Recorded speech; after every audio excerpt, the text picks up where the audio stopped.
생각해보면 성공해도 행복하지 않을 수 있다. 많은 사람들이 그럴 겁니다. 아니, 성공했는데 왜 행복하지 않나요? 라고 이야기를 하는데요. 불확실한 시대에서 도대체 행복이라는 건 뭘까? 그런 행복이라는 게 있기는 한 걸까? 거기에는 세 가지 조건이 있다고 합니다. 첫 번째는 뭐냐면요, 일단 성취 가능해야 돼요. 두 번째는 안녕하세요, 정치철학자 김만권입니다. 떠먹여주는 TV에서 초대해 주셨는데요, 오늘 행복에 관해서 이야기하게 될 텐데 최선을 다해서 답변해 보도록 하겠습니다. 나는 소비한다, 나는 고로 존재한다. 이게 정말 어떻게 보면 우리 당대 현대인의 모습을 그대로 어떻게 보면 드러내는 말이라는 생각이 듭니다. 이걸 우리가 철학적으로 어떻게 풀 수 있을까, 이제 분석할 수 있을까, 이제 질문해 주셨는데요. 여러분, 혹시 소비자는 왕이다 라는 말 들어보셨죠? 그러면 이 말은 뭐냐라고 하면 현대인의 정체성이 소비자라는 뜻에 가깝습니다. 그런데 우리가 무언가 우리의 정체성에 소비를 한다라고 한다면 이건 자연스럽게 여기에 따라오는 현상이 하나 있어요. 그 현상이 뭐냐? 열심히 일을 해야 돼요. 그 이유는 뭐냐? 우리가 소비자라고 한다면 우리 정체성을 지키는 가장 근본적인 능력이 소비력이에요. 그런데 그 평범한 사람이 소비력을 계속 확보하려고 한다면 우리는 계속 일을 해야 되는 거죠. 끊임없이 일을 해야 되는 존재입니다. 그래서 소비 사회는 어떤 사회와 같이 오느냐? 끊임없이 일하는 사람들의 사회와 같이 와요. 그래서 끊임없이 이렇게 일을 하면서 사람들이 이제 어떤 현상을 겪느냐? 수많은 사람들, 여러분도 아마 겪어보셨을 겁니다. 번아웃이 되죠. 번아웃. 원래 컨숨이라고 하는 소비한다라는 말이요, 사실은 알고 보면 무언가를 다 써서 태워서 없애버리다 라는 뜻에 상당히 가깝습니다. 그런데 이제 소비하는 사회는요, 어떤 사회가 됐느냐? 상품만을 그렇게 다 태워서 써버리는 것들이 아니라 우리의 몸, 그리고 우리의 정신까지 다 태워서 써버려야 되는 이제 그런 사회에 와 있는 거죠. 그래서 우리는 소비하기 위해서 우리의 몸을 어떻게 보면 소비하고 우리의 마음을 소비하고 하는 일들이 일어나고 있습니다. 그래서 그 소비가 사실은 이제 뭔가 상품의 형식으로 일어나는 것들이 아니라 번아웃 같은 현상으로 나타나죠. 그런데 더 비극적인 건 뭐냐? 내가 번아웃이라는 걸 알면서도 쉴 수가 없어요. 계속 일을 해야 되는 그런 현상이 만들어집니다. 그리고 우리가 정말 어쩔 수 없이 내가 이걸 더 이상 하게 되면 나한테 너무 큰 문제가 생길 거야 라고 생각을 해서 그 일을 중단하게 되면 바로 어떤 현상이 나타나느냐? 소비력이 사라져버리죠. 그러면서 이 소비사회에서 내가 의미 있게 존재할 수 있나? 라고 하는 의심을 불러일으키게 되는 일들이 만들어집니다. 그래서 실제 소비사회에서 살아가는 사람들은 소비력을 지키기 위해서 끊임없이 노동하는 사람들이 되고 번아웃에 시달리는 사람들이 되고 번아웃에 시달리면서도 계속 일을 하는 존재가 됩니다. 많은 사람들이 이렇게 이야기합니다. 소비는 아무리 해도 일시적인 어떤 기쁨만 줘, 일시적인 쾌락만 준다 라고 이야기합니다. 소비는 근본적으로 우리 몸의 신진대사와 똑같습니다. 여러분, 아침에 밥 한 끼 먹고 나면 저녁이 되면 배가 고프죠. 그럼 똑같이 또 밥을 먹어야 됩니다. 소비는 그런 것과 똑같은 현상이에요. 우리가 뭔가를 쓰고 나서 다시 폐기시키고 다시 뭔가를 만들어냅니다. 여러분, 우리는 지금 자본주의 사회를 살고 있는데요, 자본주의 사회가 돌아가는 방식은 끊임없이 상품을 소모하는 방식으로, 서비스를 소모하는 방식으로 진행이 되죠. 만약에 어느 상품 하나가 너무 견고하게 오래 간다거나 어느 서비스 하나가 너무 견고하게 오래 간다 그런다면 사실 자본주의 사회는 원활하게 돌아갈 수 없어요. 그리고 소비 사회는 원활하게 돌아갈 수 없습니다. 소비 사회의 본질은 뭐냐? 빨리 폐기시키는 거예요. 그래야 자본은 이익을 만듭니다. 그런데 이건 어떤 현상을 만드냐라고 하냐면요, 우리가 소비한다고 할 때 많은 사람들이 나의 취향을 소비하고 있는지를 알지만 사실은 알고 보면 자본의 취향을 소비하게 됩니다. 그 이유는 뭐냐면 내가 나의 취향을 따라 소비하고 있다는 것들이 대부분 다 뭘 따라가느냐라고 하면 유행을 따라가게 됩니다. 그런데 유행이라는 말은 어떤 뜻이냐? 타인의 취향이라는 뜻이죠. 그런데 이 타인의 취향을 계속 따라가게 되는데 자본은 무엇으로 이득을 얻느냐? 유행을 빨리 바꿈으로써 이득을 얻게 되겠죠. 그리고 자본은 더 많은 이득을 얻기 위해서 더 빨리 유행을 바꾸게 됩니다. 그래서 가장 대표적인 현상이 뭐냐면요, 해마다 새로운 스마트폰이 등장하죠. 그러면 우리는 그걸 최대한 빠르게 바꿀 수 있을 만큼 바꾸죠. 빨리 바꾸는 그런 현상들이 나타납니다. 그러면서 우리가 거기서 쾌락을 얻게 되는데요. 실제로 우리가 늘 타인의 취향을 소비하고 있고 그 타인의 취향이 자본의 취향이고 이 자본은 그 유행을 통해서 유행을 빨리빨리 바꿈으로써 이익을 얻을 수 있다고 한다면 기본적으로 모든 소비는 일시적이고 짤막짤막한 쾌락을 주는 방식으로 밖에 줄 수가 없습니다. 그러다 보니 여러분이 아무리 소비해도 만족이 안 되는 거예요. 왜? 토막토막난 소비만이 들어오게 되는 거죠. 그리고 자본은 끊임없이 다양한 소비의 옵션을 주게 됩니다. 그래서 내가 뭔가를 하나를 선택해도 이 소비가 다른 것들을 들여다보면 만족스럽지가 않은 거죠. 그래서 내가 선택한 소비가 다른 뭔가 좀 나은 것들을 보면 금방 그 만족감이 사라져버려요. 그러면서 뭔가 더 새로운 것, 더 나은 것, 지금 당장 존재하는 것 중에서도 더 나은 것, 그런 것들을 갈구하게 됩니다. 그래서 기본적으로 우리가 물 한 잔을 마시면 그냥 물에만 만족하는 것들이 아니라 그것들이 좀 더 맛있는 음료수, 이의 형태로 계속 변해가듯이요. 소비는 그런 식의 욕구를 만들어냅니다. 그래서 여러분이 뭔가 하나를 소비하게 되면 그 다음 것, 다음 것, 다음 것, 다음 것을 끊임없이 갈구하게 만들기 때문에 소비는 기본적으로 짤막짤막할 수밖에 없고, 그리고 자본주의 사회는 그것을 알고 있어서 끊임없이 더 높은 단계의 선택을 주게 되죠. 그러면서 여러분은 끊임없는 불만에 휩싸이기 때문에 여러분이 느끼는 행복감, 어떤 만족감이 언제나 일시적일 수밖에 없는 겁니다.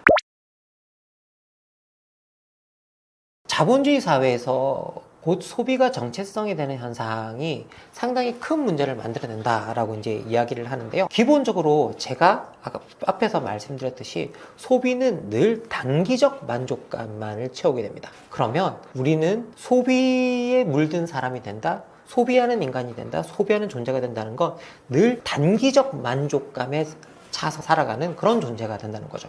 그러면 단기적 만족감에 차서 살아간다는 사람들은 어떤 현상을 갖게 되느냐? 장기적 계획이나 장기적 가치를 믿지 않는 이제 그런 현상이 나타나죠. 그러면서 무언가 과거에 의미 있고 오래 가는 것이라고 믿었던 것들을 믿지 않는 현상들이 나타나게 됩니다. 가장 대표적인 게 뭐냐면요, 사랑과 희생이라는 가치예요. 생각해보면 사랑과 희생이라는 가치는 언제나 늘 장기적이고 오랜 시간의 어떤 목표와 가치가 될 수밖에 없습니다. 그런데 이제는 이 사랑과 희생이라는 이 가치가 우리가 아름다운 건 아는데 장기적 목표로 추구할 수 없기 때문에 사랑과 희생도 상품 속에서 소비되는 현상이 나타나요. 그래서 드라마나 이런 것 속에서 끊임없는 사랑을 계속 갈구하죠. 그리고 아주 오래된 사랑, 영원한 사랑 같은 것들을 갈구하는 현상이 나타납니다. 그런데 알고 보면 운명적인 사랑이니 뭐니 이 모든 것들이 아주 장기적이고 뭔가 희생 같은 것들을 요구하는 것 같은데 그런 것들은 드라마 속에만 있고 현실에는 존재하지 않는 이제 그런 현상들이 나타나게 됩니다. 그래서 기본적으로 소비가 정체성이 될 때 우리는 장기적인 목표를 세운다거나 어떤 긴 안목에서 가질 수 있는 가치를 지지하지 않게 되는 현상, 현실에서 지지하지 않게 되는 현상, 현실에서 받아들이지 않게 되는 현상들이 나타나게 됩니다. 이런 점에서 소비가 정체성이 될 때 늘 사회는 단기적 목표를 추구하고 개인은 단기적 목표를 추구하게 되고 그리고 장기적 목표와 그리고 미래의 전망이라는 것들에 대해서 긴 전망이라는 것에 대해서 그다지 의미를 두지 않는 현상이 나타나게 됩니다.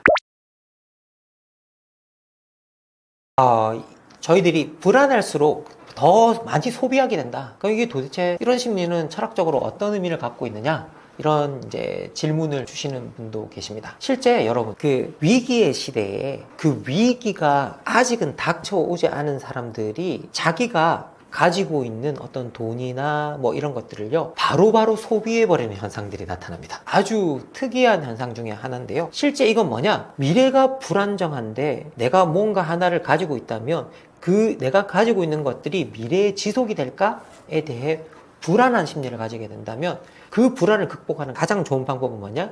지금 내가 가지고 있는 것들을 바로 즐기면서 써버리는 거예요. 그리고 이런 현상을 갖다가 저희들이 사회학적으로는 뭐라 불렀느냐? 타이타닉 신드롬이라고 불렀어요. 타이타닉 신드롬이라고 부르는 게 있습니다. 많은 사람들이 우리가 미래가 불투명하기 때문에 미래를 위한 계획을 세운다라고 이야기를 해요. 그런데 현실적으로는 미래에 대한 계획을 세웠을 때 명확한 전망이 보여야 사람들이 미래에 대한 계획을 세워요. 그런데 미래에 대한 계획을 세웠는데 그 계획이 미래에 작동할지 안 할지 모르겠다? 그런다면 여러분, 미래를 위한 계획을 적극적으로 세우시겠습니까? 사실 오히려 역설적으로 미래가 투명할수록 사람들은 계획을 세워요. 그러면서 우리가 삶의 안정성을 더 가져가는 것에 대해서 확신하게 됩니다. 그런데 불안하면 뭐냐? 미래를 계획하기보다는 지금을 즐기자라고 하는 심리가 나타나게 되죠. 그러면 소비사회에서 지금을 즐기는 가장 좋은 방법은 뭐냐? 지금 내가 가지고 있는 것들을 써버리는 거죠. 그리고 그 다음 닥쳐올 건 그 다음에 그냥 준비하면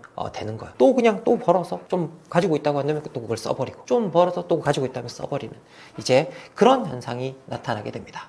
그래서 기본적으로 불안과 소비는 맞물릴 수밖에 없는 어떤 그런 측면이 있습니다. 그래서 우리가 어떤 소비 사회를 조금 더 안정적으로 만들고 싶다라고 했을 때, 조금 더 의미 있는 어떤 선택을 할 수 있는 사람들의 사회로 만들고 싶다라고 한다면 불확실성과 사실 불안을 제거하는 것들이 상당히 중요합니다. 그런데 아쉽게도 지금의 소비 사회, 우리가 살아가는 사회, 지구화된 사회는 불안이 일상화된 사회이죠. 늘 어떻게 보면 직업 시장이나 이런 것들도 뭐 비정규직이나 이런 것들을 통해서 여러분들이 상당히 고통받고 있는 어떤 그런 사회입니다. 그렇다고 한다면 이 불안 사회가 지속되는 것들, 이것들을 우리가 어떤 방식으로 극복할 것인가에 대한 대안이 나와야 되는데, 아직은 그 대안을 찾고 있지 못한 게 현실입니다. 많은 사람들이 묻습니다. 소비 중심의 삶에서 벗어나기 위해서 개인이 할 수 있는 철학적 선택은 무엇인가? 여기서 저는 이제 여기 나오는 책을 다시 한번 추천해 드리고 싶은데요. 이 책에서 바우만은 이렇게 이야기합니다. 제가 뽑은 구절이라 한번 읽어 드릴게요. 인생이라는 예술의 요구대로 우리의 삶을 살려면 직접 맞서기 어려운 도전에 스스로 도전장을 내밀어야 한다. 그런데 그 어려운 도전은 각자의 행복을 추구할 때 모두가 마주하는 양자택일에서 시작이 됐대요. 근데 그 양자택일이 뭐냐라고 하면, 나의 고유한 안녕에 초점을 맞출지 아니면 다른 사람의 안녕에 초점을 맞출지를 택해야 된다라고 합니다. 아니 이게 무슨 소리야? 당연히 나의 안녕에 초점을 맞춰야지 라고 많은 분들이 생각을 하실 겁니다. 그런데 나의 안녕에 초점을 맞추는 사람은 소비 중심의 삶에서 벗어날 수가 없어요. 왜? 나의 안녕은 내가 무엇을 소비하느냐에 달려있죠. 그런데 타인의 안녕을 택할 수 있는 사람이라고 한다면 무언가 소비가 아닌 다른 가치로부터 출발을 할 수가 있는 거죠. 그래서 바우만은 소비자 사회에서의 어떤 사람들이 무언가 다른 가치를 선택하고 싶다고 한다면 나의 안녕이 아닌 타인의 안녕에 초점을 맞추는 데서 출발할 수 있어야 된다라고 이야기합니다. 그리고 여기에는 큰 장점이 있다라고 이야기하는데요. 자기의 안녕에서 출발한 사람들은 자기의 안녕을 지키기 위해서 타인과 불화할 가능성이 크다라고 이야기합니다. 하지만 타인의 안녕에서 출발한 사람들은 그 타인의 안녕을 돌보는 데서 얻는 보람을 통해 자신과 화해할 수 있는 가능성이 생겨난다 라고 이야기를 하죠. 그래서 기본적으로 소비 중심의 삶에서 벗어나기 위해서 개인이 할 수 있는 철학적 선택이라고 한다면 나의 안녕에서 시작하는 것이 아니라 타인의 안녕에서 시작하는 것이 아닐까라고 조심스럽게 여러분께 말해봅니다. 열심히 살았는데 왜 행복하지 않을까? 참 어떻게 보면 어려운 질문입니다. 하지만 저희 철학이 아주 오래전부터 가장 궁극적으로 다뤄왔던 질문 중에 하나가 바로 행복이에요. 여러분들이 잘 아시는 아리스토텔레스라고 하는 이제 고대 그리스 철학자가 있는데요. 이분이 가장 인생에서 중요한 건 행복이다 라고 이야기를 하죠. 그러면서 아주 옛날부터 행복이라는 건 우리 삶에서 가장 중요한 질문이었고, 그렇기 때문에 철학에서도 가장 중요한 질문이었어요. 하지만 행복이 무엇인지에 대해서 우리가 명확하게 정의할 수 있을까라고 한다면 그건 상당히 좀 어려운 일입니다. 하지만 우리가 행복을 뭔가 추구하는 것이라고 한다면 거기에는 세 가지 조건이 있다고 합니다. 첫 번째는 뭐냐면요, 일단 성취 가능해야 돼요. 우리가 어떤 이룰 수 없는 걸 바라고 그것을 원하면 오히려 불행해지겠죠. 그래서 첫 번째 성취 가능해야 되고요. 두 번째는 그 자체로 우리한테 목적이 되어야 돼요. 이제 기본적으로 뭔가 행복을 추구하는데 그것이 목적 없는 행복일 수는 없잖아요. 그런데 그 자체로 추구할 만한 가치가 있는 것들, 그런 것들이 행복을 이룬다고 그러고요. 그리고 마지막으로는 뭐냐, 이 모든 것을 했을 때 자기 스스로 만족감을 느낄 수 있어야 된다라고 이야기하거든요. 그런데 이 성취 가능성, 자체 목적성, 그리고 이걸 자기 만족성이라고 부르는데 이 세 가지 중에 제일 사실 중요한 건 뭐냐면 성취 가능성이에요. 많은 사람들이 성취할 수 없는 걸 성취하려고 꿈을 꾸다가 사실 좌절하고 힘들어하고 고통받는 경우가 많습니다. 실제로 저희들이 그런 사회를 살아가고 있는데요. 생각해보면 저희들이 능력주의라는 사회를 살고 있잖아요. 능력주의 사회가 가장 사람들에게 원하는 기본적인 게 뭐냐 그러면 높은 기준이죠. 그러면 우리도 자꾸 행복을 추구하는 데 있어서 높은 기준을 설정하게 돼. 그리고 그것들이 때로는 내 능력의 밖에 나가 있는데도 불구하고 그것을 갈구하게 되는 이제 성향들이 만들어지게 되거든요. 그러면 아무리 노력해도 성취할 수 없는 것들이 되죠. 그러면서 우리가 거기서 엄청난 불행을 느끼게 됩니다. 그래서 기본적으로는 내가 아무리 열심히 해도 행복하지 않은 이유는 우리가 성취할 수 없는 걸 추구할 때 그런 일이 많이 일어나죠. 그리고 이제 두 번째 이유는 뭐냐면요. 우리가 살고 있는 시대가 너무 불확실한 시대이기 때문입니다. 저희들이 지금 우리가 살아가는 21세기를 불확실성의 시대라고 부르는데요. 이걸 다른 말로 고치면 안전한 것들 그리고 안정적인 것들이 별로 없다는 거예요. 아주 쉽게 말하면요. 우리 젊은이들 같은 경우에는 노동시장이 어렵죠. 여기에 들어가서 내가 안정적인 직장에 잡고 그것을 오랫동안 살아갈 수 있을까? 여기에 대한 확신이 없죠. 만약에 우리가 기본적으로 삶을 살면서 좋은 직장을 잡고 그 직장에서 오랫동안 안정적으로 일을 할 수 있다고 생각한다면 우리는 여기에 뭔가 목적 가능한 행복을 추구할 수가 있어요. 그런데 이제 우리가 살고 있는 시대는 내가 내일 회사에서 해고될지도 모르겠는데? 라고 하는 그런 시대를 살고 있는 거죠. 그러면 많은 사람들이 불확실성에 쌓여 살게 되고 불확실성에 쌓여 살게 되면 우리가 뭔가 목적을 설정할 수가 없어요. 그러면 뭔가 장기적인 목적을 설정할 수 없으면 우리는 늘 뭘 하게 되느냐? 아주 짧고 짧은 기간에 어떤 목표만을 추구하면서 살아가게 되거든요. 그러면 우리가 그렇게 짤막짤막한 목표를 순간순간 성취하고 나면 그 다음 걸 또 계속 설정해야 되는 부담감이 생기는 거죠. 그리고 그 부담감들이 견디지 못할 때 우리가 우울해지고 불행해지는 이제 일들이 일어납니다. 그래서 실제로 이제 여기 옆에 보면 지그문트 바우만이라는 그 아주 유명한 철학자가 행복해질 권리라는 책을 쓰고 있는데요. 이 바우만이 이 질문을 합니다. 불확실한 시대에서 도대체 행복이라는 건 뭘까? 그런 행복이라는 게 있기는 한 걸까? 그런데 우리가 이 질문을 했을 때 답을 하지 못하게 되면 우리가 어떤 목적 있는 삶을 추구하지 못하게 됩니다. 그러면서 우리가 아무리 열심히 노력해도 뭔가 목적이 없잖아요. 그것 때문에 우리가 좌절하고 불행하다고 느끼는 감정이 생겨나게 되죠. 행복보다 성공이 먼저라는 사고방식이 한국 사회에 널리 자리 잡았다라고 합니다. 그럼 도대체 왜 이런 일이 일어났을까? 우리가 좀 생각해 봐야 될 것 같은데요.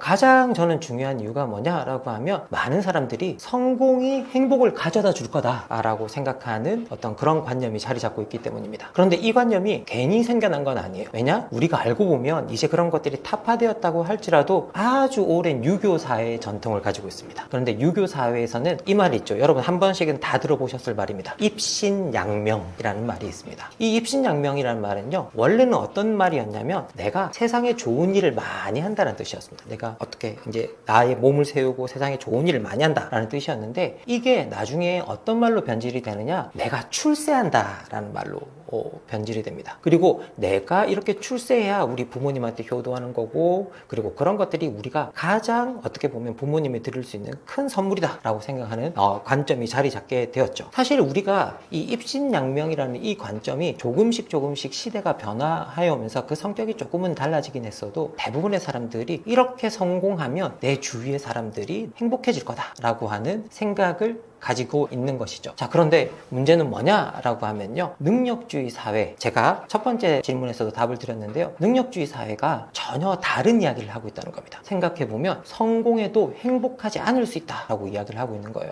많은 사람들이 그럴 겁니다. 아니, 성공했는데 왜 행복하지 않나요? 라고 이야기를 하는데요, 능력주의 사회는 끊임없이 내가 이것을 가질 만한 자격이 있다라는 걸 증명해야 하는 사회입니다. 죽을 때까지 그걸 증명해야 하는 사회죠. 그래서 내가 하나를 증명하고 나면 그 다음 걸 증명해야 되고, 또 하나를 증명하고 나면 또 그 다음 걸 증명해야 되는 사회가 능력주의 사회죠. 그러면 이런 사회에서는 성공한 사람들조차 지속적으로 내가 성공할 만한 자격이 있다는 걸 증명해야만 합니다. 그러면 성공한 사람들도 어떤 일이 일어나느냐? 계속 무언가에 쫓기는 현상이 나타나요. 그리고 무언가 쫓기면서 불안에 떠는 현상들이 나타나죠. 그래서 성공한 사람들이 겉으로 볼 때는 아주 빛과 번쩍해 보이고 막 겉으로 볼 때는 대단해 보여도 마음속으로는 늘 불안을 안고 있죠. 나의 성공이 언제까지 갈 것인가 라고 하는 그 불안 속에 자리 잡고 있습니다. 그래서 실제로 우리는 많은 사람들이 성공하기를 원하고 있습니다. 그게 능력주의 사회가 요구하는 윤리 중에 대표적인 어떤 요구사항이죠. 하지만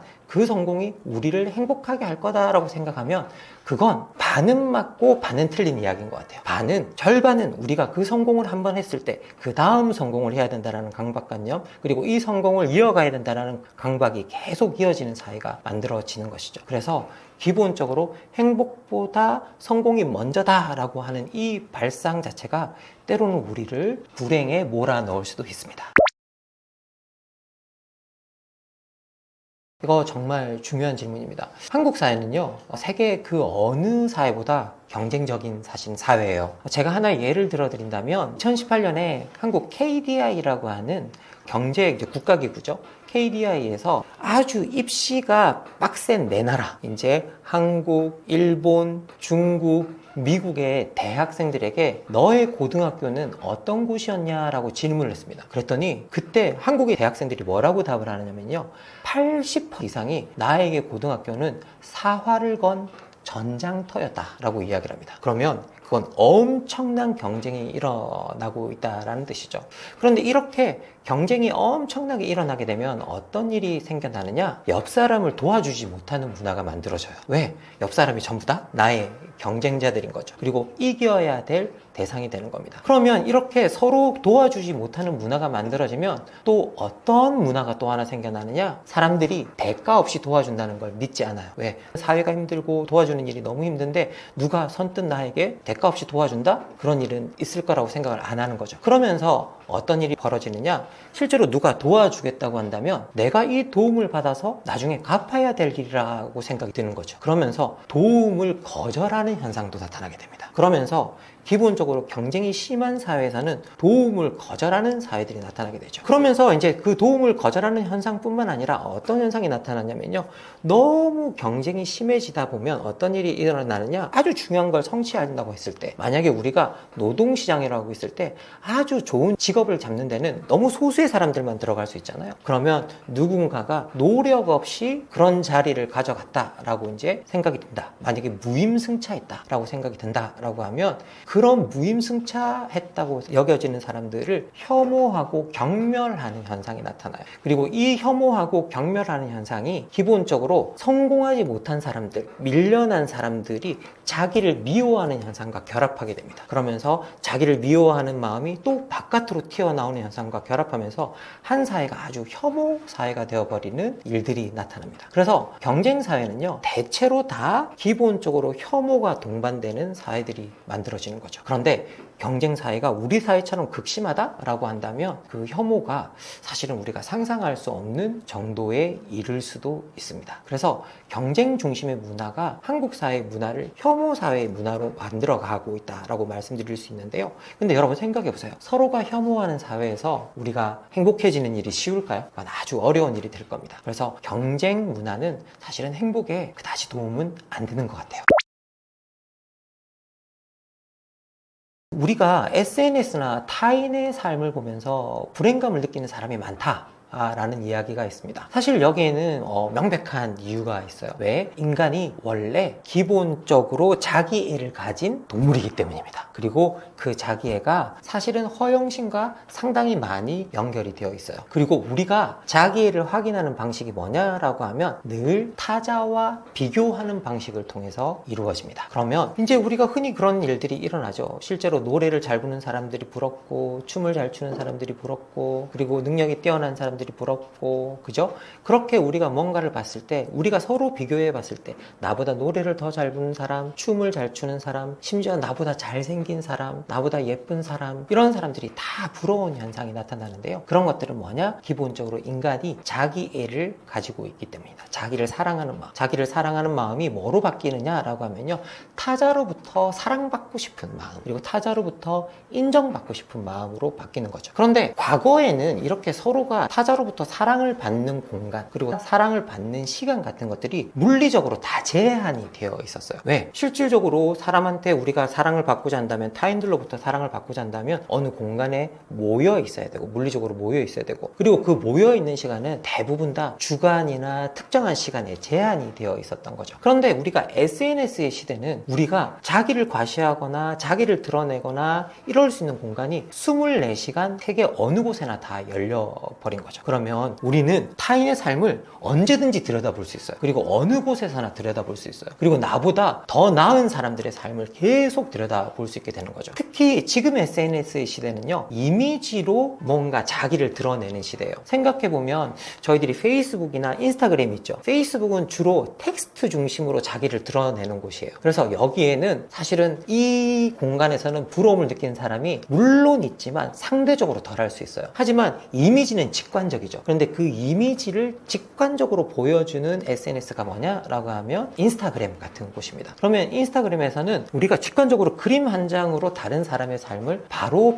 들여다볼 수 있고, 그리고 그 삶을 들여다보면서 이 사람은 이렇게 사는데 내 삶은 왜 이렇지? 내 모양은 왜 이렇지? 이렇게 이제 우리가 고민하고, 그리고 그 비교를 통해서 자기를 미워하는 현상 같은 것들이 나타나게 되는 거죠. 실제로 생각해보면, 여러분 생각해보세요. SNS에 이미지를 계속 올릴 수 있는 사람과 그 이미지를 보면서 주로 좋아요만을 누를 수 있는 사람이 있다고 생각을 해보세요. 그러면 기본적으로 그 좋아요만을 주로 누를 수 있는 사람은 이미지를 계속 올리는 사람보다 불행하다 라고 하는 그런 불행감을 느끼게 될 가능성이 아주 클 거예요. 그죠? 그렇기 때문에 기본적으로 SNS라는 이 공간이 우리가 타인의 삶을 다 들여다볼 수 있는 24시간, 그리고 세계 모든 곳을 열어버렸고, 시공간을 넘어서게 되었고, 그리고 더 큰 문제는 뭐냐? 그것들을 이미지라는 직관적인 어떤 전달 방식으로 우리한테 전해주고 있기 때문에 타인의 삶을 이렇게 들여다보고 비교하면서 우리가 SNS를 통해서 더더욱 불행해진다라고 생각하는 듯합니다. 그리고 실제로 저희들이 통계를 들여다보면요, 젊은이들이 상당히 불행감을 많이 느끼는 그 가장 중요한 이유가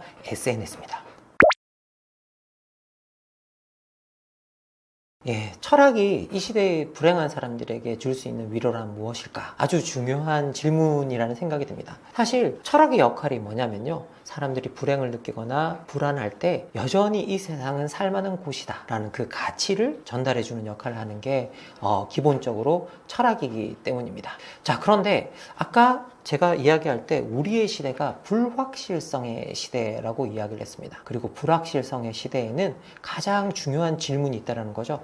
이렇게 불확실한 시대에 장기적으로 추구할 만한 가치가 없다면 도대체 우리한테 행복을 주는 건 뭐고 우리가 추구할 만한 게 뭐지? 라는 이제 생각이 자꾸 드는 거죠. 그리고 그걸 알 수 없는 경우들이 너무나 많습니다.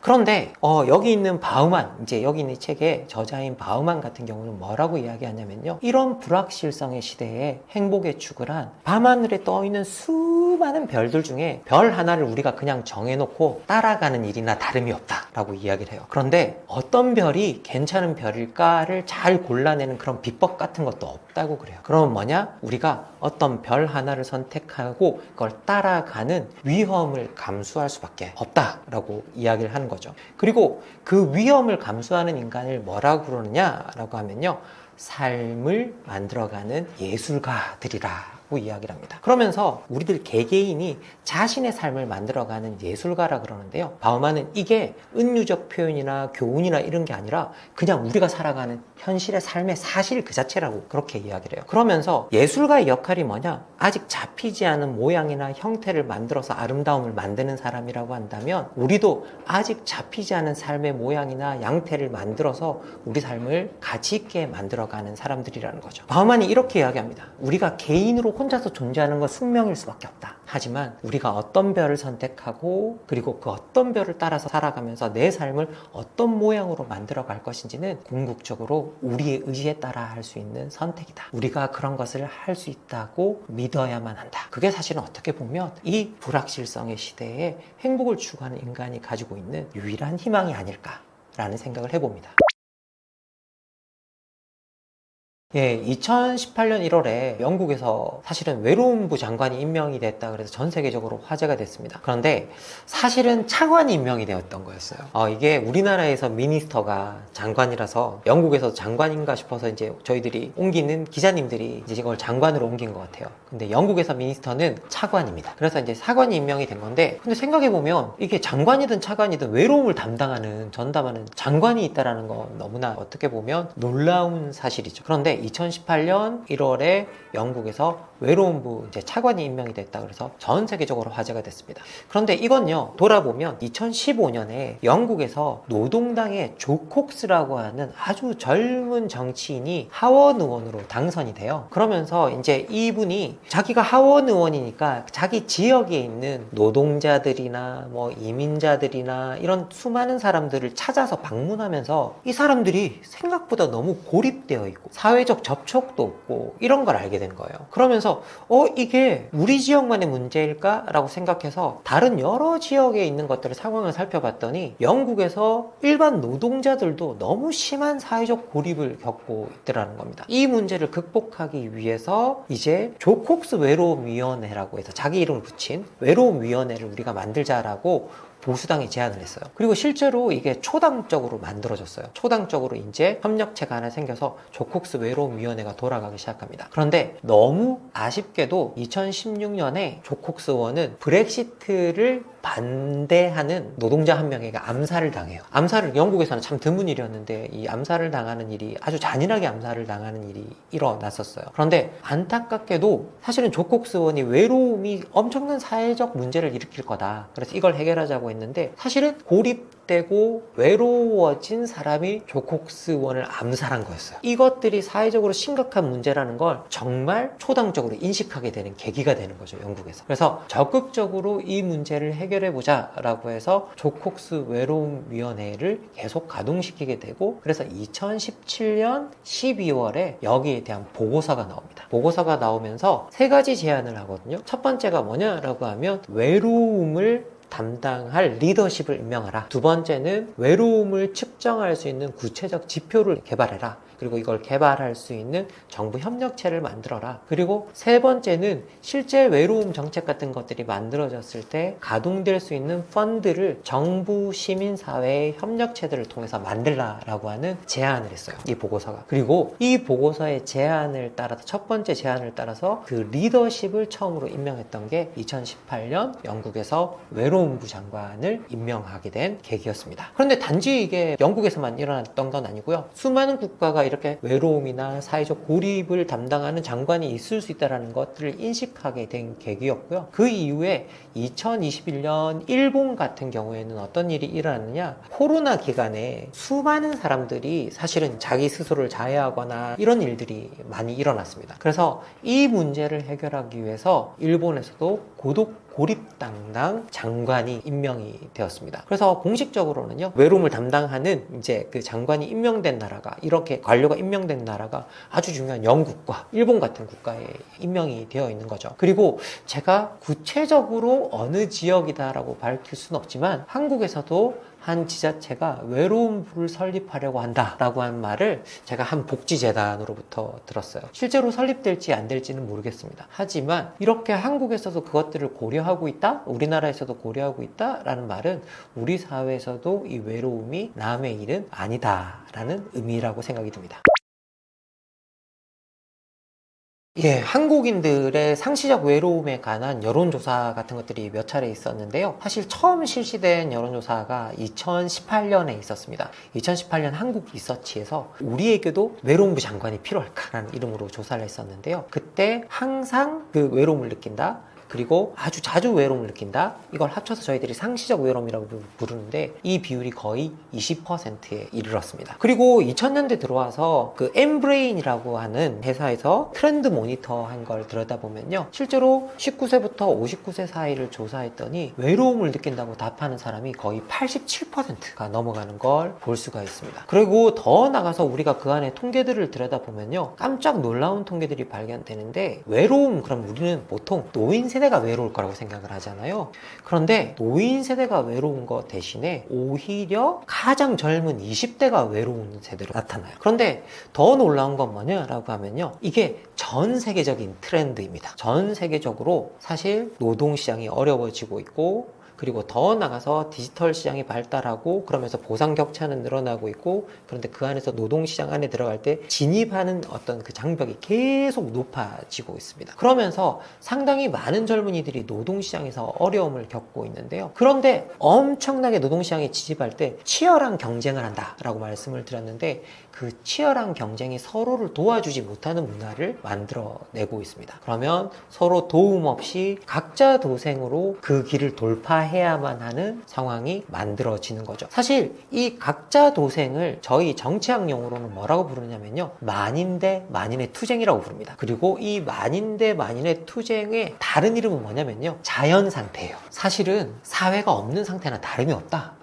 라고 부르는 겁니다. 그러면 각자 도생, 우리가 사회가 있다라는 건 누군가를 보호해주는 사람들이 있다라는 거거든요. 그런데 근본적으로 각자 도생하고 있다라는 건 보호해주는 존재가 없다라는 의미에 상당히 가깝습니다. 그러면 지금 전 세계의 젊은이들은 국가가 자기를 보호하지 못한다고 느끼고 있는 거죠. 그 이유는 뭐냐? 여러분들도 잘 아시겠지만 지구적 시장이 만들어져 있고 지구적 시장에서 제일 중요한 미덕은 규제를 하지 않는 어떤 그런 것들이라고 볼 수 있죠. 그리고 지구적 시장에서 가장 중요한 건 능력 있는 자들끼리 서로 경쟁해서 능력 있는 사람이 더 많이 가져가는 것. 그러면 자연스럽게 또 경쟁은 더더욱 격렬해질 수밖에 없고 그 속에서 밀려난 사람들이 또 자연스럽게 생겨납니다. 그런데 아까도 말씀드렸지만 이 사회에는 도움이 없는 사회이기 때문에 밀려났지만 도움이 없다라고 느끼게 되고요. 그런 감정이 외롭다, 고립되어 있다라는 감정으로 이어지기 마련이고 그리고 실질적으로 고립된 청년들이 나오게 됩니다. 되게 놀라운 건 뭐냐면 2022년에 서울시에서 서울시 청년들의 고립 은둔 실태 조사를 한 자료들이 있습니다.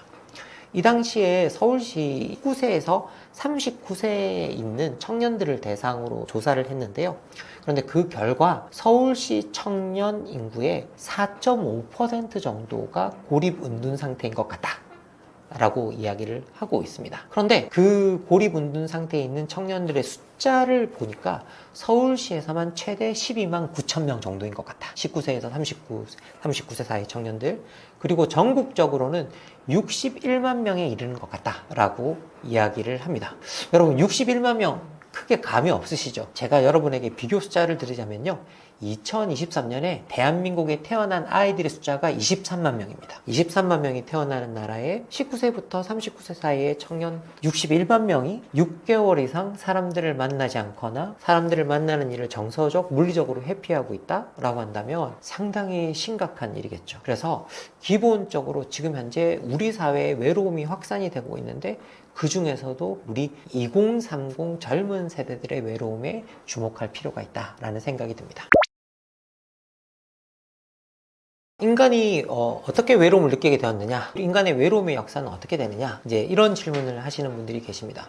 여러분은 어떻게 생각하세요? 제가 외로움에 대한 이야기 강의를 하면 많은 분들이 이렇게 질문하세요. 인간은 원래 외로운 거 아닙니까? 라고 이야기를 많이 하거든요. 여러분은 어떻게 생각하십니까? 인간은 원래 외로운 존재였다고 생각하십니까? 그런데 실제로 저희들이 이제 이 외롭다라는 감정을 조금 다른 감정과 헷갈리는 경우들이 많습니다. 그 가장 대표적인 감정이 뭐냐면요.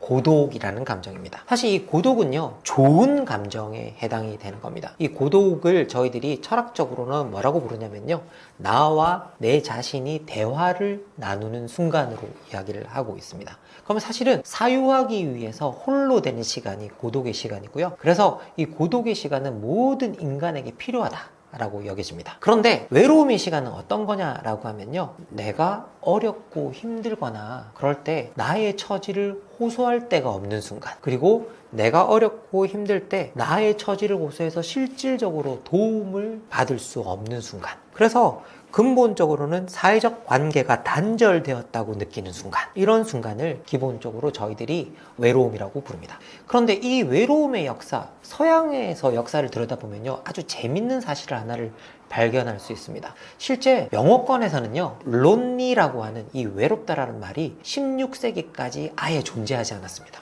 이 용어를 만든 사람은요, 여러분이 다 아는 사람입니다. 셰익스피어라고 하는 대문호죠. 셰익스피어가 자신의 마지막 비극 작품인 코리얼레이너스에 처음 외롭다라는 주인공의 상태를 묘사하기 위해서 외롭다라는 말을 쓰고 있습니다.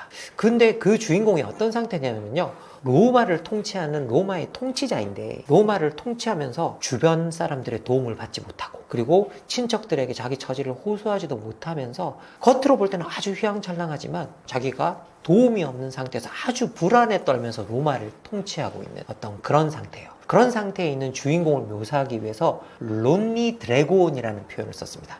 외로운 용.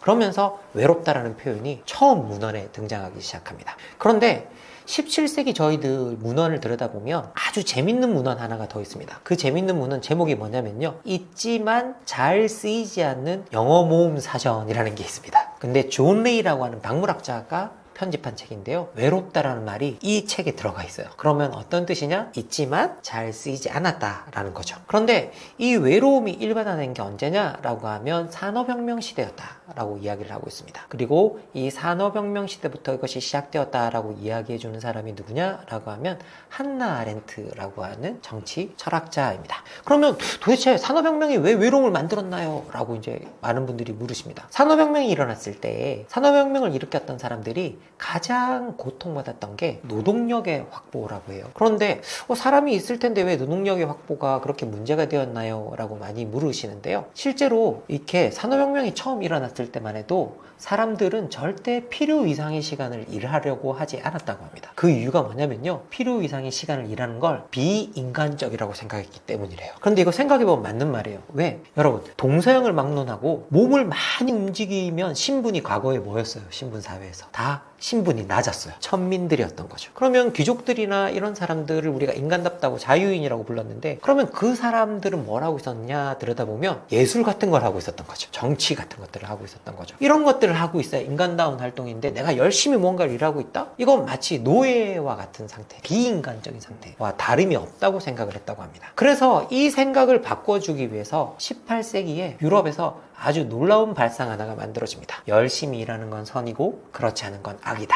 그러니까 일의 문제가 선악의 문제로 바뀌어버려요. 그러면서 이걸 뭐라고 부르느냐? 노동윤리라고 부릅니다. 그래서 여러분들이 지금 현재 가지고 있는 열심히 일하는 건 선이고 게으른 건 악이야 라고 하는 발상은요, 사실은 인류의 역사에서 200년밖에 안 된 역사를 가지고 있습니다. 그런데 지금 현재 우리 모두가 뼈에 각인된 발상이죠. 사실 저도 그렇습니다. 저도 뭐 똑같이 그렇게 노동윤리가 각인되어 있는 사람이죠. 그만큼 강력한 영향을 미친 거죠. 그런데 이 노동윤리와 함께 이제 국가가 아주 간편한 선택을 하게 됩니다. 어떤 선택을 하게 되느냐? 아이들을 많이 낳으라 그런 거죠. 노동력을 확보하기 가장 쉬운 방법이죠. 그러면서 실제 엄청나게 출산이 이루어집니다. 그래서 유럽에서 18세기 중엽부터 19세기 말까지 인구가 2배 이상 폭증하는 일이 일어나요. 그런데 1850년대 정도부터 이르면서 문제가 생겨납니다. 어떤 문제냐? 폭발적으로 늘어나는 인구수를 폭발적으로 늘어났던 일자리 수가 따라잡지 못하는 거예요. 그러면서 인구가 훨씬 더 많아지고 일자리 수가 따라잡지 못하면서 1870년대부터 유럽의 사전에 새로운 단어가 등재됩니다. 실업이라는 단어였어요. 그러니까 실업의 역사도 한 150년 정도 되었다고 봐야겠죠? 그래서 기본적으로 실업이라는 것들이 실업 현상이 나타나게 됩니다. 그런데 이때 실업 현상이 나타났을 때, 산업혁명을 통해 실업 현상이 나타났을 때 중요한 문제 하나가 동반되어서 이 문제가 더욱더 심각해집니다. 그 이유는 뭐냐? 도시화와 함께 산업혁명이 일어났다는 사실 때문이었습니다. 수많은 사람들이 자기가 살던 고향을 떠나서 도시로 옮겨온 거예요. 그러면서 도시의 주변에서 아주 어렵게 생계를 꾸려가고 있었어요. 일하면서. 그런데 갑자기 어떤 일이 일어났느냐? 직업이 없어진 사람이 되어버린 거죠. 그래서 수많은 사람들이 어떤 감정을 느끼게 되느냐? 나는 고향을 떠나와서 뿌리 뽑혀버렸고 이제 직업도 없는 쓸모없는 인간이 되었다라는 라는 생각을 하게 되었다라고 합니다. 그러면 그 사람들이 이제 직업도 없는 인간이 되었다. 그런데 그 당시만 해도 또 여러분 살펴보시면 복지 같은 것도 없었죠. 그러니까 많은 사람들이 내가 버려진 사람들이 되었다라고 생각하게 되었다고 합니다. 그리고 이렇게 내가 뿌리 뽑히고 쓸모 없어졌고 버려진 사람이 되었다라고 감정을 이제 느끼는 수많은 사람들이 쏟아져 나왔고 그 집단을 부르는 말이 생겼는데요. 그 말이 뭐냐? 바로 대중이었다라고 하고 있습니다. 그래서 대중사회라는 말은 어떤 뜻이냐면요. 뿌리 뽑힌 인간들의 사회, 그리고 쓸모 없어진 인간들의 사회, 버려진 인간들의 사회를 뜻하는 말이었습니다. 예, 이제 많은 분들이 외로운 사회 좋지 않다. 그냥 사람들이 안 외로웠으면 좋겠다. 그냥 사람들이 우리랑 잘 어울려 살았으면 좋겠다. 라고 이야기를 하십니다. 그런데 실제로 저희들이 정치 철학, 아까 제가 외로움 이야기를 정치 철학자인 한나 아렌트라는 인물이 했다라고 말씀을 드렸어요. 실제 이 외로움 이야기가 등장하는 책 제목이 뭐냐라고 하면 전체주의의 기원이라는 작품입니다. 그리고 전체주의의 기원이라는 작품의 거의 결론 부분이 이제 다 외로워진 사람들에 관한 이야기로 꽉 차 있어요. 그러면서 외로워진 사람들이 건강한 사회를 무너뜨리게 된다라고 이야기를 하고 있어요. 그러면 왜 이런 일이 일어날까? 우리가 생각을 해봐야 되겠습니다. 실제 제가 아까 외로워진 사람들이 나는 버려졌다, 그리고 나는 뿌리 뽑혔다, 그리고 나는 쓸모 없어졌다라는 감정을 느낀다고 하는데요. 이런 감정을 느끼는 사람들의 상태를 이제 한나 아렌트는 뭐라고 표현하느냐? 자기중심적 슬픔에 빠져있다라고 이야기를 합니다. 그런데 이렇게 자기중심적 슬픔에 빠진 외로워진 사람들은 두 가지 문제를 겪게 된다고 해요. 가장 첫 번째 문제는 뭐냐? 세상의 공공사를 공통의 이익의 관점에서 판단할 수 없다라고 합니다. 맞는 말이죠. 내가 어렵고 힘들 때 나를 아무도 안 도와줬는데 내가 갑자기 세상사를 공통의 이익의 관점에서 판단한다는 건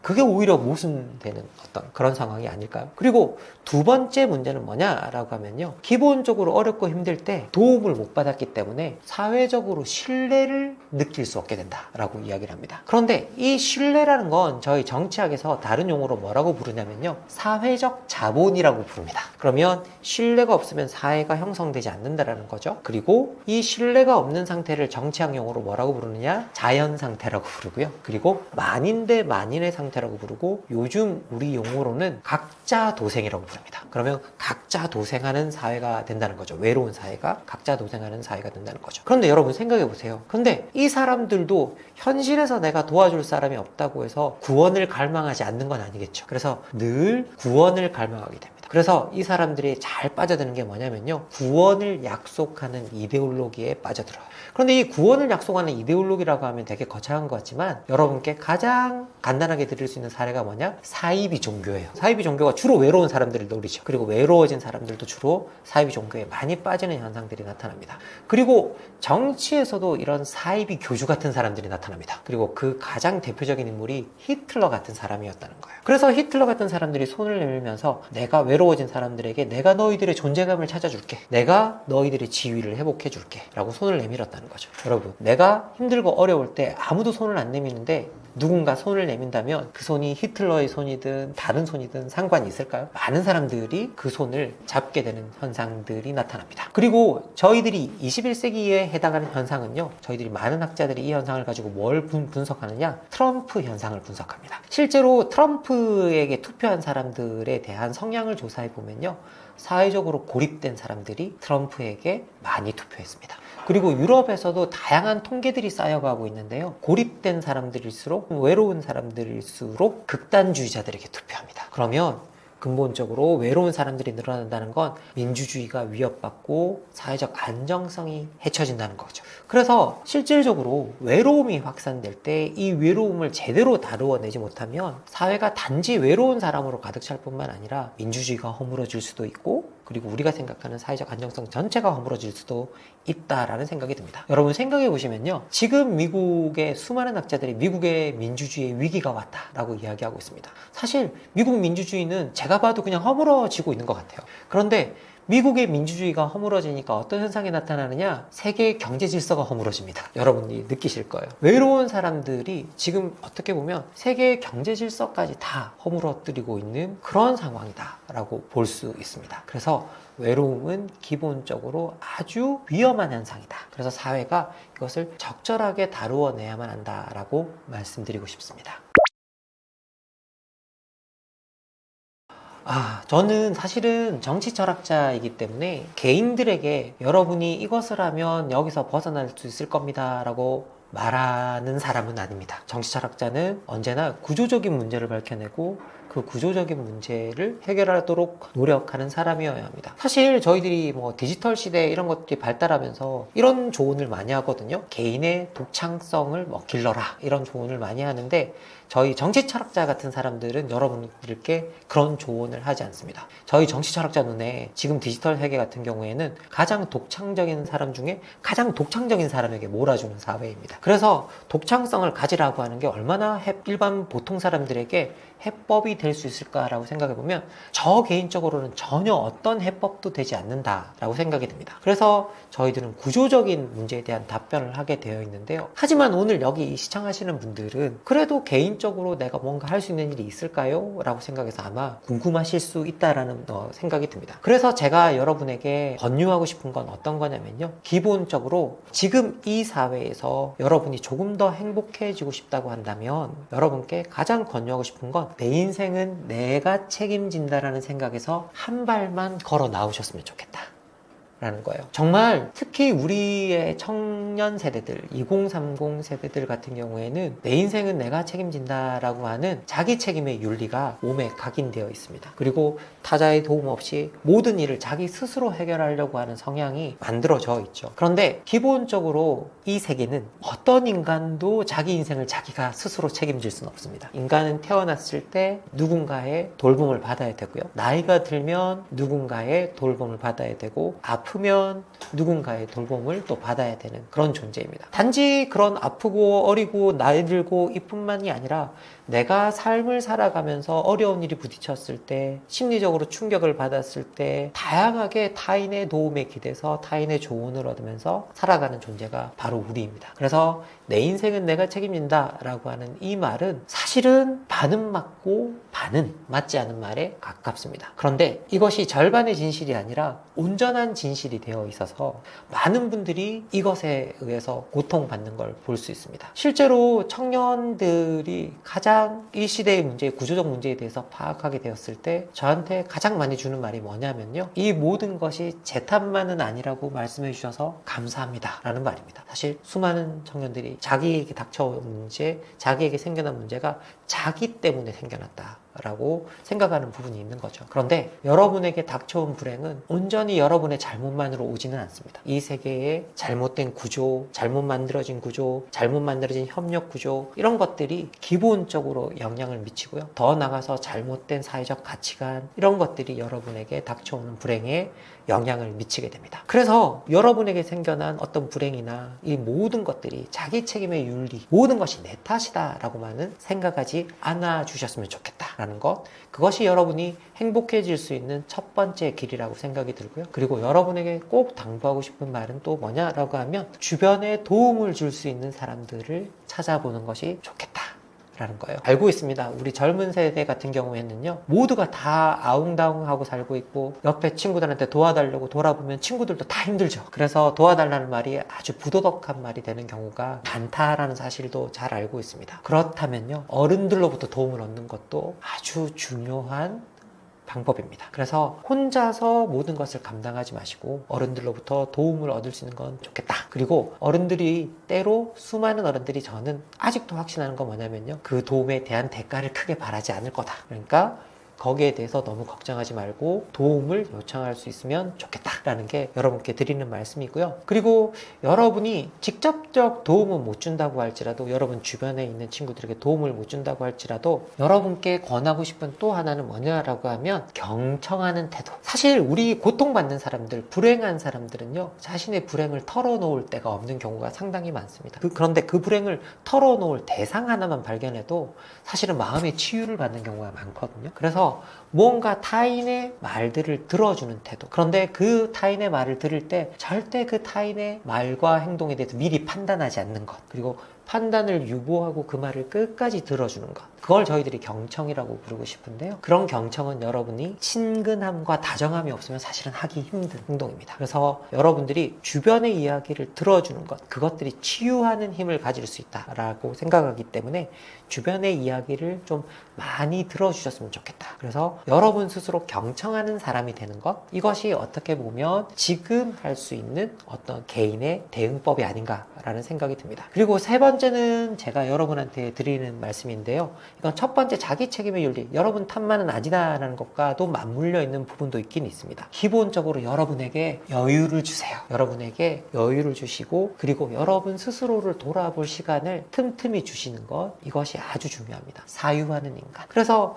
근본적으로 그것들을 생각할 수 있는 시간을 가질 때 세상이 원하는 대로 휩쓸려 다니지 않을 수 있다. 그래서 제가 여러분한테 아주 간략하게 권하는 어떤 그런 것들이 있다고 한다면 일주일에 한 번 정도는 일기를 쓰시는 것도 좋다. 일기가 결국은 나를 마주하게 하고 나의 시간을 돌아보게 하는 역할을 하잖아요. 그래서 여러분이 일주일에 한 번이라도 그렇게 일기를 쓰는 시간을 가지셨으면 좋겠다라는 걸 이제 대안으로 한번 내어봅니다. 그 외에 우리가 분배의 문제, 어떻게 분배를 새롭게 설계할 것이냐, 그리고 여러분의 권리를 어떻게 새롭게 만들 것이냐는 저희 같은 학자들, 정책가들, 그리고 권력자들이 해야 될 일이라고 생각합니다. 여러분들은 다시 말씀드리지만 이 모든 것이 내 탓만은 아니다. 그리고 타인의 말을 잘 들어주는 것, 그리고 여유를 가지고 자기 자신을 돌아보는 시간을 갖는 것, 그리고 만약에 그 시간을 어떻게 해야 될지 모르겠다라고 한다면 일주일에 한 번 정도 일기를 써보시는 건 어떨까, 그렇게 제안을 해봅니다.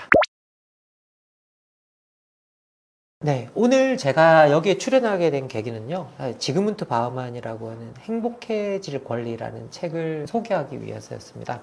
지그문트 바우만은 제가 가장 좋아하는 3명의 철학자 중에 한 사람입니다. 지그문트 바우만이 저는 항상 대단하다고 생각하는 부분은 뭐냐면요, 지그문트 바우만이야말로 우리가 살아가는 시대가 불확실성의 시대라는 것들을 가장 우리에게 잘 알려준 철학자 중에 한 사람입니다. 바우만은 이 불확실한 시대에 우리가 어떻게 행복을 추구할 수 있는가라고 하는 아주 어려운 질문을 던집니다. 그리고 거기에 대해서 근본적으로 사회 구조가 이렇게 답해줄 수 있을까, 이렇게 답해줄 수 있을까, 이렇게 답해줄 수 있을 거야, 이렇게 말하지 않습니다. 사실 바우만은 뭐라고 이야기하냐면요, 이 불확실성의 시대의 핵심은 국가가 존재하지 않기 때문이라고 이야기합니다. 국가가 있는데 라고 하지만 여러분을 보호하는 국가가 제대로 작동하지 않기 때문이다 라고 이야기를 하는 거거든요. 그래서 여러분이 그렇게 여러분을 보호하는 사회적 보호망이 없는 상태에서 여러분의 행복을 추구하는 일은 어떤 일이냐? 아까도 말씀드렸듯이 밤하늘에 떠있는 수많은 별들 중에 하나를 선택해서 따라가는 일이다 라고 말하고 있습니다. 그리고 그 일에는 용기가 필요하다라고 말을 하고 있고요. 그리고 그 용기를 여러분이 가질 수 있다라고 이야기를 하고 있습니다. 그리고 그 용기의 가운데는 나의 안녕이 아니라 타인의 안녕에서 시작하는 행복을 추구할 수 있는 힘이 있다라고 이야기를 하고 있습니다. 뭐든지 타인으로부터 그렇게 출발해야 하나요? 라고 이야기를 하지만 타인으로부터 출발하는 것이 결국은 나와 불화하지 않는 길이다 라고 바우만은 이야기합니다. 사실 행복에 대한 감각을 들여다보면요, 대부분 다 나 자신과 불화하기 때문에, 나 자신과 화해하지 못하기 때문에 우리가 불행한 경우가 너무나 많습니다.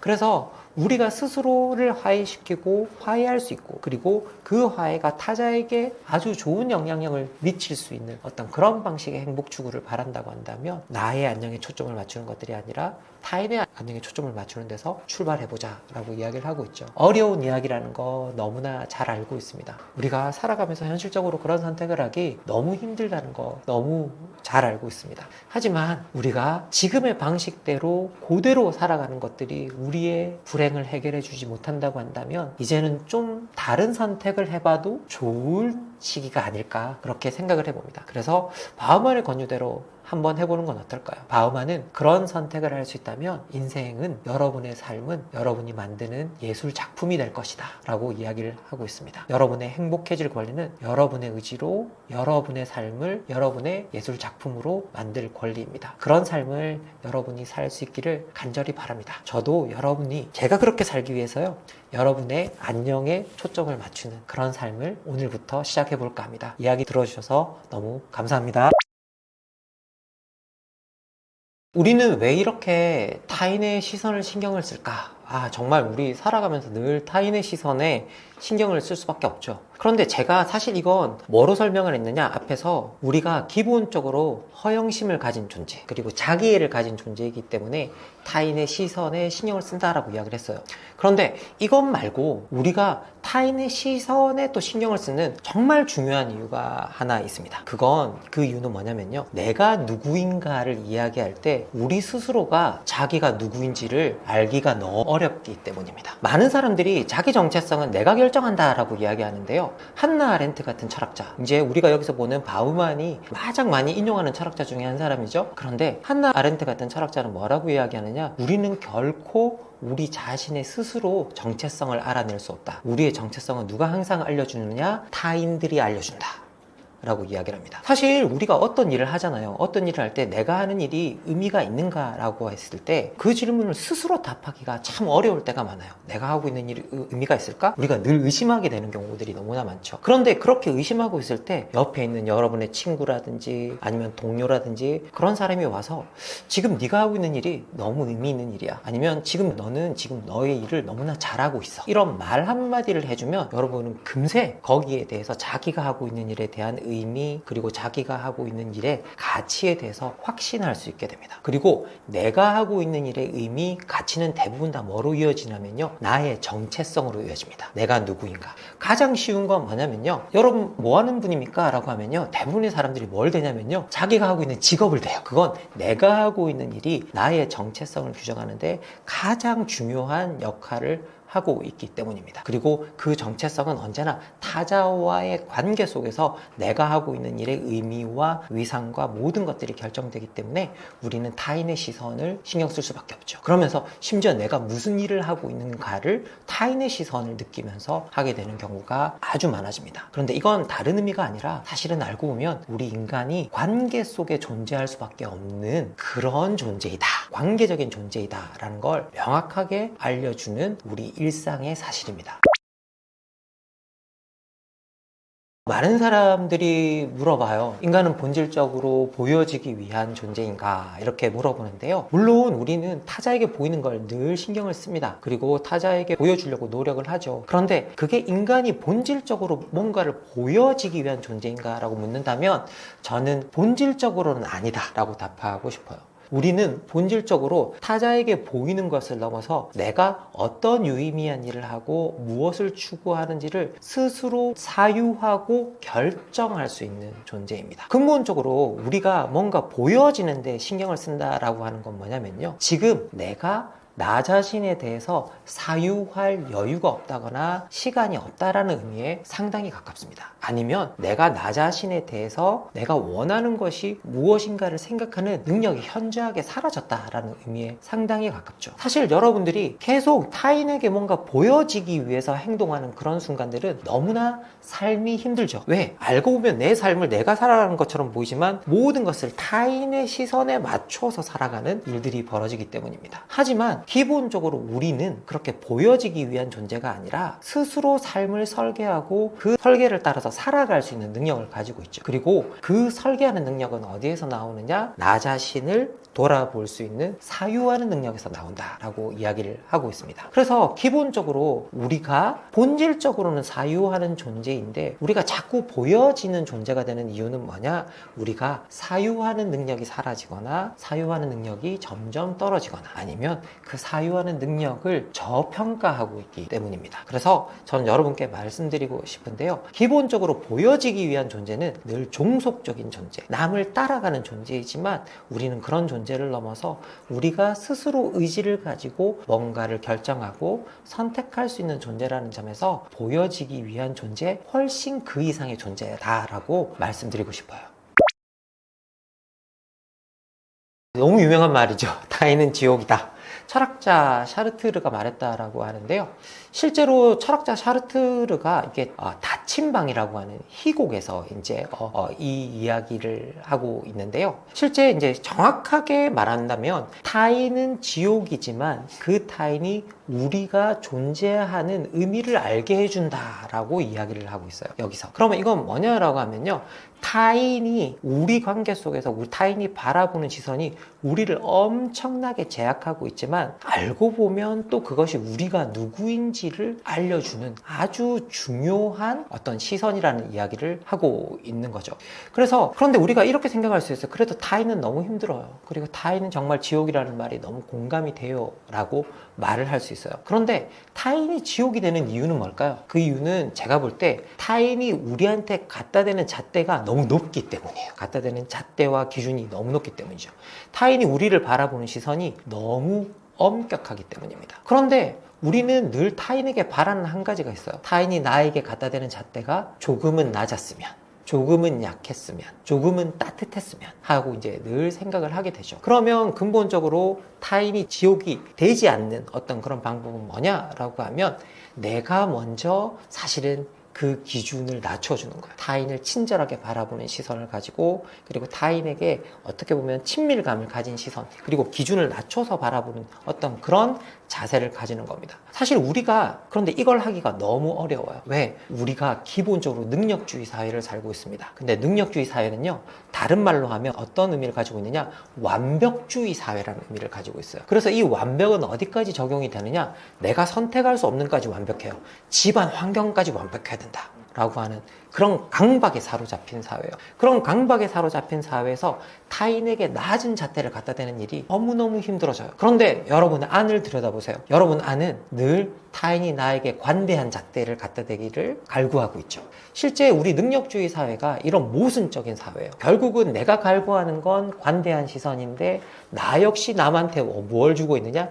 아주 능력주의 사회의 기준에 맞춰서 엄격한 잣대를 가지고 타인을 재단하거든요. 그럼으로써 내가 타인이 될 때 나 스스로도 타인에게 지옥이 되는 현상이 나타나는 거죠. 만약에 우리가 타인이 지옥이라고 여기고 싶지 않는다라고 한다면 가장 먼저 해야 될 첫걸음은 뭐냐? 타인이 잣대를 내리기를 기다리는 게 아니라 내가 먼저 잣대를 내리는 일을 해야만 하는 건 아닐까라고 생각해 봅니다. 이렇게 많은 분들이 물어봅니다. 내가 타자의 기준이 아니라 남들이 주는 기준이 아니라 내 기준으로 사는 법은 뭘까? 라고 이제 말씀을 많이 하시거든요. 이건 앞에 세 번째 질문과도 많이 연관이 되어 있는 것 같아요. 저는 항상 여러분의 기준으로 사는 법은 여러분 스스로에게 친절해지시는 겁니다. 라고 말씀을 드립니다. 우리는 능력주의 사회에 살면서 자기 자신에게 친절하지 않아요. 어떻게 친절하지 않느냐? 끊임없이 나에게 높은 기준에 맞추라고 막 뭔가를 촉구를 해요. 그러면서 그걸 맞추지 못하는 자기 자신을 때로는 미워하거나 비난하는 성향이 나타나요. 그리고 그걸 맞추지 못하는 자신의 무력함, 나약함, 그리고 무능함을 자책하는 현상들이 많이 나타나거든요. 그런데 실제로 철학이 늘 말하는 건 뭐냐라고 하면요, 내가 평화롭게 사는 가장 중요한 방법은 뭐냐? 나 자신과 평화로워지는 거라 그래요. 그래서 우리가 자신과 평화로워지는 일을 철학 용어로 뭐라고 표현하느냐? 성찰한다 라고 표현해요. 성찰한다. 나 자신과 평화로워지는 거. 그래서 나 자신과 평화로워지기 위해서 성찰하는 거거든요. 근데 내가 나 자신과 친절하지 않고 내가 늘 나와 싸우고 있으면 나는 타인에게 나가는 말도, 타인을 대하는 태도도 다 어떻게 보면 불친절하고 어렵고, 그리고 장벽을 자꾸 만들게 되는 현상들이 나타나게 됩니다. 그런데 타인에게 그렇게 불친절해지고 적대적이고 나 자신에게 불친절한 이유는 뭐냐라고 하면요, 내가 받아들이고 있는 기준이 대부분 다 내 것이라고 생각하는 기준이 알고 보면 남들이 원하는 기준이기 때문이에요. 남들이 원하는 기준에 맞추지 못하고 있는 자기 자신을 자책하는 경우가 너무나 많습니다. 그런데 굳이 그럴 필요가 있을까요? 우리 모든 인간은요, 다 나약한 얼굴을 가지고 있고, 그리고 때로는 무능한 측면을 가지고 있습니다. 그리고 그런 것들에 대해서 우리가 관대하게 자신을 받아들일 필요가 있는 것 같아요. 우리가 철학을 한다고 했을 때 철학은 나 자신을 성찰해서 평화로워짐으로써 타인과의 관계도 평화롭게 가져간다 라는 의미를 가지고 있습니다.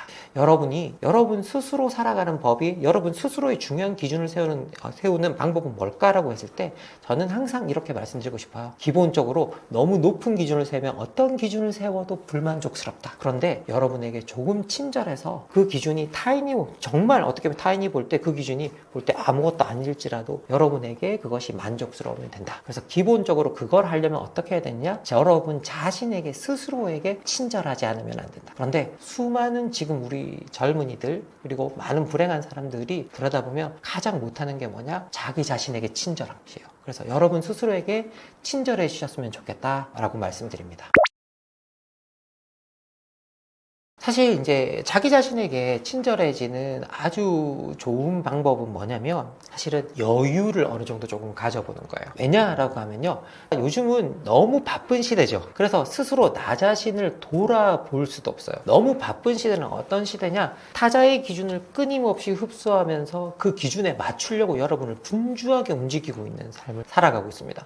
여러분 생각해 보시면 대부분 다 아마 그렇게 생활을 하실 거예요. 정직하게 말씀드리면 저도 그래요. 그래서 너무나 타자의 기준을 계속 받아들이면서 그 기준에 내가 부합하려는 노력을 엄청나게 하는 거죠. 그러다 보면 어떤 시간이 사라지느냐? 나 자신을 돌아볼 시간이 사라져요. 특히 우리가 살아가고 있는 이 사회가 피로사회라고 부를 만큼 너무나 분주한 사회예요. 그리고 여러분 스스로에게 시간을 낸다고 했을 때 여러분은 너무나 분주하게 열심히 일하고 집에 돌아와서 누우면 여러분을 돌아볼 여유 같은 건 없죠. 일기 같은 건 하나 써볼 시간이 없이 그냥 들어누워서 쓰러져서 잔다거나 피곤해서 쓰러진다거나 하는 일도 많이 발생할 거예요. 그리고 사실 조금이라도 여유가 생기면 그 시간을 조금은 나의 피곤함이나 어떤 우울함이나 이런 것들을 풀고 싶은 거죠. 그러다 보면 우리가 하게 되는 일이 뭐냐라고 하면 뭐 오락 프로그램을 본다거나 다른 뭐 여러 가지 여가 활동들을 찾게 됩니다. 그러면서 실질적으로는 나 자신을 돌아보는 일을 하기가 너무 어려워져요. 그래서 근본적으로 나에게 친절해지고 나 자신으로 살아가고 싶다고 한다면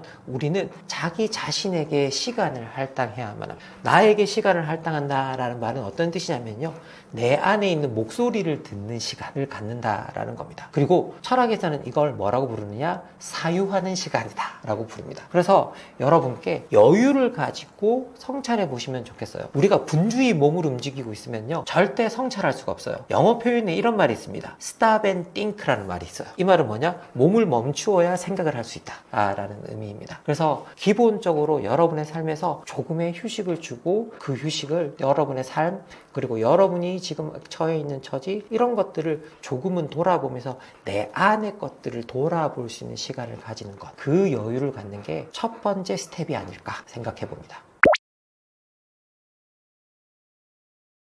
우리가 타인이 지옥이 되는 이유는 기본적으로 타인들이 나를 정말 적극적으로 괴롭히는 경우들도 많기 때문이죠. 그러면 우리가 그런 사람들을 바라볼 때 우리가 어떻게 바라봐야 되나? 아, 저 사람도 자기 삶이 너무 불행해서 그럴 거야. 그래서 나를 이렇게 괴롭히는 걸 거야 라고 생각하면 우리 마음이 편해질까 라고 한다면 저는 그 부분은 솔직히 말하면 아니라고 생각이 들어요. 기본적으로 그런 마음으로 그런 마음을 가지게 되면 괴롭힘을 인정하는 게 되어버리잖아요. 그래서 기본적으로는 그런 부분은 어떻게 보면 그런 괴롭히는 사람에 대한 마음에 대한 이런 것들은 아닌 것 같아요. 근본적으로 이 문제를 치유하려면 사회 전반에 널려있는 혐오가 만들어질 수 있는 기반 같은 것들을 치유하는 것들이 제일 먼저이죠. 그래서 사실은 우리가 너무 심한 경쟁이나 경쟁사회나 이런 것들을 어떻게 보면 완화시키는 것들이 어떻게 보면 그런 타인이 지옥이 되는 사회를 이제 전환시키는 가장 중요한 첫걸음이라고 할 수 있을 것 같습니다. 저는 오히려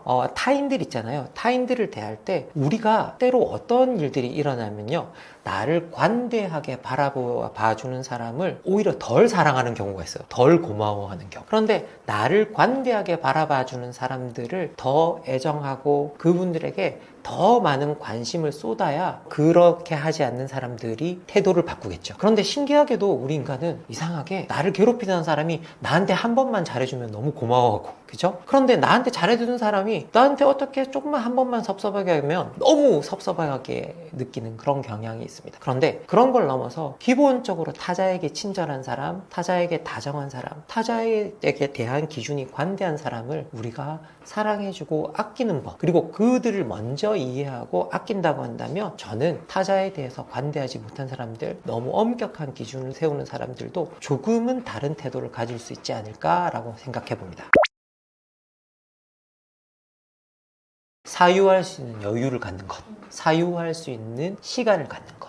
결국은 저희 철학이 자신의 내면을 돌이켜보는 일이다, 내면을 들여다보는 일이다 라고 한다면 근본적으로 내가 누구인지, 내가 원하는 것이 무엇인지, 그리고 내가 진짜 갈망하는 것이 무엇인지에 대해서 진짜 알고자 한다면 나 자신과 대화를 나누는 시간이 필요합니다. 그리고 그 나 자신과 나누는 대화를 저희들이 사유라고 부르는데요. 이 사유는 절대적으로 여유가 필요합니다. 그래서 여러분들이 자기 자신으로 살아가고 싶다고 한다면 여유를 먼저 주어야 한다. 그 여유 속에서 나 자신과 대화를 나누고, 그리고 내가 원하는 것이 무엇인지를 스스로 파악해 갈 수 있어야 된다. 그런데 그때 항상 여러분께 말씀드리고 싶은 건 뭐냐면요, 타인이 주는 잣대를 무시하라는 건 아닙니다. 하지만 타인의 잣대를 여러분의 삶의 잣대로 삼을 필요는 없다. 여러분의 갈망하는 것이 타인이 원하는 것과 상응하지 않는다고 해서 여러분이 실망하거나 좌절하지 않아도 된다. 여러분이 원하는 것, 그러니까 아까도 바우만이 행복이라는 것이, 지금 이 불확실한 시대의 행복이라는 것은 밤하늘에 떠있는 수많은 별들 중에 하나를 선택하는 것이다. 그리고 우리는 그 별들, 어떤 별이 좋은 별인지를 선택할 수 있는 비법은 없다. 위험을 감수해야 한다 라고 이야기했는데요.